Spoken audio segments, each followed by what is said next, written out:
রাজ্জাক খানের খুনের ঘটনাকে কেন্দ্র করে একেবারে মোফাজ্জল মোল্লাকে গ্রেফতার করেছে উত্তর কাশীপুর থানার পুলিশ। এবং আজকে রীতিমতো সেই মোফাজ্জল মোল্লার স্ত্রী যে একটা ভয়ঙ্কর অভিযোগ করেছে যে তৃণমূল কংগ্রেসের নেতারাই আমার স্বামীকে ফাঁসিয়েছে। হ্যাঁ, শওকত মোল্লা বলছেন যে মোফাজ্জল মোল্লা আমাদের কোনো দলের নেতা নয় বা আমাদের দলের কোনো সমর্থক নয়, কিন্তু একাধিক জায়গাতে আমরা দেখছি এবং মোফাজ্জল মোল্লার বিরুদ্ধে একাধিক অভিযোগ রয়েছে। তিনি 2009 সালে সিপিএমের একজন কর্মীকে নৃশংসভাবে হত্যা করেছিলেন। 2023 সালের পঞ্চায়েত ভোটের সময় একজন আইএসএফ সমর্থক কর্মীর তানার ঠ্যাংটা কেটে নিয়েছিলেন, তানাকে নৃশংসভাবে আহত করেছিলেন। একাধিক অভিযোগ উঠে আসে সেই মোফাজ্জল মোল্লার বিরুদ্ধে। তারপরেও শওকত মোল্লা তিনি কোনো রকমই মানতে নারাজ যে তিনি একজন তৃণমূল কংগ্রেসের নেতা। এই মুহূর্তে রয়েছেন আমাদের সঙ্গে আইএসএফের দাপটের নেতা রাহুল মোল্লা। তিনি কি বললেন তানার মুখ দিয়ে আমরা টোটাল ঘটনা শুনব। দেখুন, যখন পঞ্চায়েত ইলেকশন হয় 2023-এ যখন পঞ্চায়েত ইলেকশনের নমিনেশনে যে দুর্ঘটনাটা ঘটে, ক্যানিং থেকে জীবনতলা থেকে যে গাড়িগুলো এসেছিল ভাঙড়ে বিজয়গঞ্জ মাঠে আসার পরে ওখানে একটা দুর্ঘটনা ঘটে। শওকত মোল্লার বাইরে থেকে লোকজন এনে এখানে একটা দুর্ঘটনা ঘটে। সেদিনকে আমাদের একটি ছেলে শহীদ হয়, মঈনুদ্দিন, আপনারা সবাই জানেন।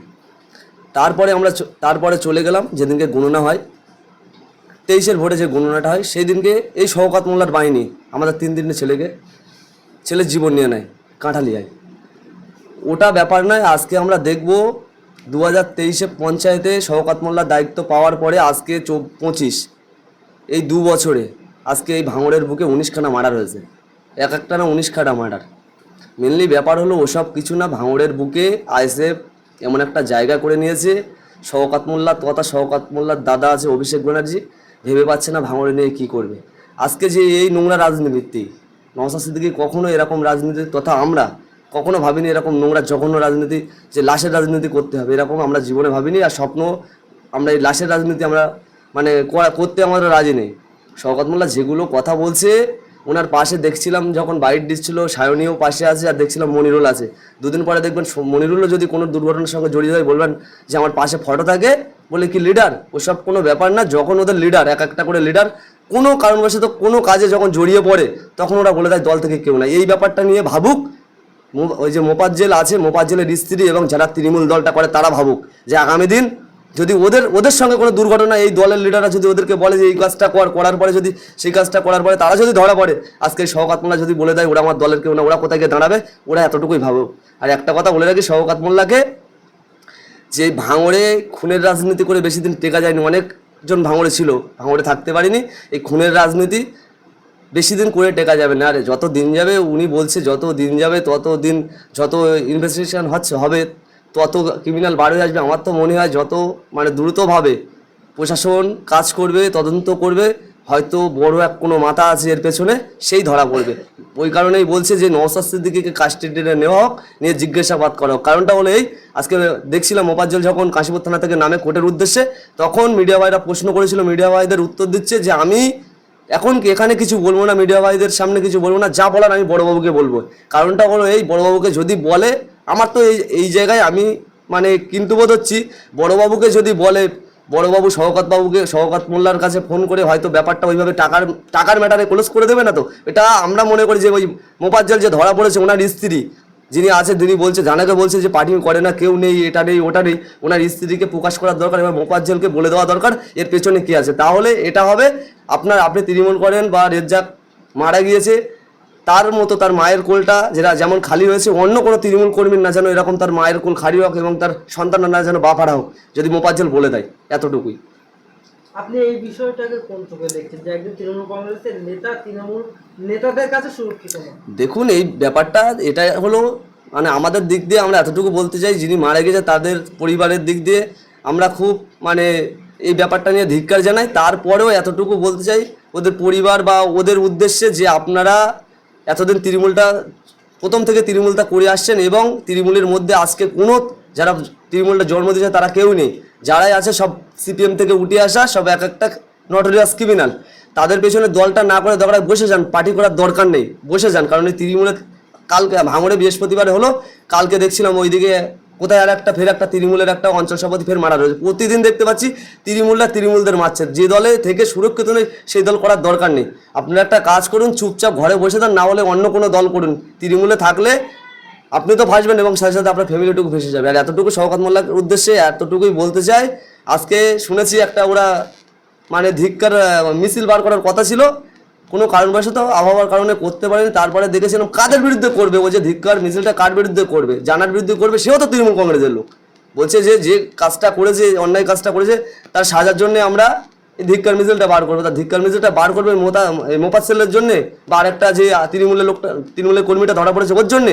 এসব কিচ্ছু নয়, এসব নাটক, এসব ভাঙড়ের মানুষের ব্রেন ওয়াশ করার একটা ব্যাপার।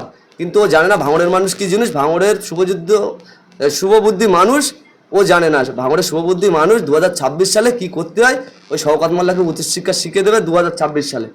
মোফাজ্জেল মোল্লার স্ত্রী যে একটা ভয়ঙ্কর অভিযোগ করেছেন, তিনি বলেছেন কোনো এক মিডিয়ার সাক্ষাৎকারে যে তৃণমূল কংগ্রেসের নেতারা সব কিছু জানে, তাহলে কি টোটাল মাস্টার মাইন্ড প্ল্যান কি হচ্ছে মোফাজ্জেল? আমি ওই কথাটাই বলছি তো, মোফাজ্জেলের স্ত্রী বলছে সেটা দেখেছি, এবং মোফাজ্জেলের স্ত্রীর কাজ হলো মোফাজ্জেলের সঙ্গে দেখা করে মোফাজ্জেলকে যখন ওর ওপর লিডাররা যখন ফাঁসিয়েছে, মোফাজ্জেলেরও কাজ হলো যে মোফাজ্জেল যেন মুখ খুলে দেয় যে ওর এই কাজটা করতে বলেছে, বা যারা এর পেছনে জড়িত ও কেন একা জেলের মধ্যে যাবে, যারা করেছে সেই মাথা সমেত যেন ওর মধ্যে পড়ে যায়। আমার তো এই জায়গায় ভয় লাগছে যে মোফাজ্জেল যে কাজটুকু করে জেলে আসে, মোফাজ্জেল যে কথাটুকু বললো, হয়তো কোনো কারণবশত যে বড় বড় ক্রিমিনাল, বড় বড় মানে চোরগুলো বড় বড় কথা বলে বেড়াচ্ছে, হয়তো এদের নামগুলো চলে আসবে প্রকাশ্যে, ওই ভয় থেকে এত কিছু করে বেড়াচ্ছে। কিন্তু দিনের শেষে দেখতে পাবেন হয়তো এদের নামগুলো বার হয়ে গেছে। সায়নী ব্যানার্জি আজকের মিতার বাড়ি গেলেন, গিয়ে সেখানে তিনিও ভয়ঙ্কর অভিযোগ করলেন যে এই কেসে সবে একজনকে গ্রেপ্তার করা হয়েছে, পুলিশ ভালোভাবে ইনভেস্টিগেশন করলে কান ধরে টানলে মাথা পাওয়া যাবে। তাহলে কি ইঙ্গিত দিয়ে গেলেন? দেখুন, সায়নী এসেছিল এখানে, মেনলি ব্যাপার হলো সায়নী দেখবেন যখন শওকত মোল্লা বক্তব্য দিচ্ছিল ওর পাশে চুপচাপ বসে, সায়নী ব্যানার্জি ও জানে যে শওকত মোল্লা কী জিনিস, সেটা সায়নী ব্যানার্জিও জানে।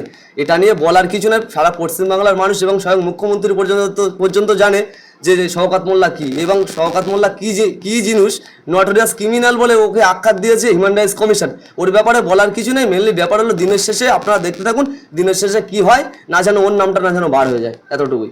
তৃণমূল কংগ্রেসের সেই দাপটের নেতা যখন খুন হয়, সেখানে শওকত মোল্লা আধা ঘন্টা থেকে 40 মিনিটের মধ্যে পৌঁছে গেল। সেখানে গিয়ে তিনি বলতে থাকলো মিডিয়ার সামনে যে এর পিছনে আইএসএফ এবং নওশাদ সিদ্দিকীর ইন্ধনে এই খুন হয়েছে, নওশাদ সিদ্দিকীকে গ্রেপ্তার করা দরকার। দেখুন, আধা ঘন্টা 40 মিনিট বলছেন, আমি তো যতটুকু দেখলাম তারও কম সময়। যখন মার্ডারটা হয় তখনও আমার মতে বলে তখনও পর্যন্ত শওকত মোল্লা থানার সামনে যে পার্টি অফিস, থানার পার্টি অফিসই বসে রয়েছে, থানার সামনে যে পার্টি অফিসে বসে থাকা কালীন মনে হয় এই যে মার্ডারটা হয়েছে। এটা পুরো পরিকল্পনা মাফিক। এদের যে দ্বন্দ্ব গোষ্ঠী বলে আর যাই বলুক, আর একজনে অজুহাত করছিল দেখেছিলেন, ওর মামি বা মামারা যে ব্রিজের টাকা খাওয়া খাওয়াবি করে ঝামেলা, ওদের মধ্যে কি হয়ে আছে না হয়ে আছে ওটা বড় ম্যাটার না। বড় ম্যাটার হলো একটা ভাঙড়ের একটা ছেলে খুন হয়েছে, কোন দল করলো না করলো ওটা আমাদের দেখার দরকার নেই। ভাঙড়ের একটা মানুষ খুন হয়েছে, সাথে সাথে আমাদের ভাঙড়ে আমাদের বিধায়ক নওশাদ সিদ্দিকী ভাইজান আছে, নওশাদ সিদ্দিকী ভাইজানের এলাকায় যে মার্ডারটুকু হয়েছে কোন দলের আমরা দেখবো না। এতটুকুই আমরা বলতে চাই প্রশাসন বা প্রশাসনের ঊর্ধ্ব যারা নেতৃত্ব, তাদের উদ্দেশ্যে আমরা এতটুকুই বলতে চাই, আপনারা যাচাই করুন, আপনারা তদন্ত করুন, যেটা সত্য সেটা ভাঙড়ের মানুষের সামনে তুলে ধরুন। না হলে আগামী দিন আমরা আইএসএফের তরফ থেকে আমরা এই যে রাজ্জাক মোল্লা খুন হয়েছে এরই প্রতিবাদে, যে কারা খুন করেছে কী বৃত্তান্ত, এরই প্রতিবাদে আমরাও বৃহত্তম আন্দোলন করবো এই ভাঙড়ের বুকে। নওশাদ সিদ্দিক তিনি বলেই দিয়েছে সাফ যে পরিবার যদি চাই তাহলে আমরা সিবিআই দরজা। অবশ্যই পরিবার যদি চাই, পরিবার যদি আমাদের বলে, অবশ্যই নওশাদ সিদ্দিক আছে, নওশাদ সিদ্দিকী সিবিআই এর কাছে হাজির হবে। সিবিআই এর কাছে গেলে তখন বুঝতে পারবে কি হবে না হবে, তখনই বুঝতে পারবে এরা। এতটুকু ওদের কথা শুনে আপনারা বুঝতে পারছেন কি, আমরা বুঝতে পারছি এতটুকুই। ওর যখন বড় ভাইটা যখন ওই কথাটা বললো, বা ওই ভাইরা যখন ওই কথাগুলো বললো, দেখলাম তো ওদের বাড়ির আরেকজনও বলছিল, বলে এই পর্যন্ত দল করা শেষ, তৃণমূল দল আর করবো না, মানে কি ইঙ্গিত দিতে চেয়েছে আপনারা নিশ্চয়ই বুঝতে পেরেছেন।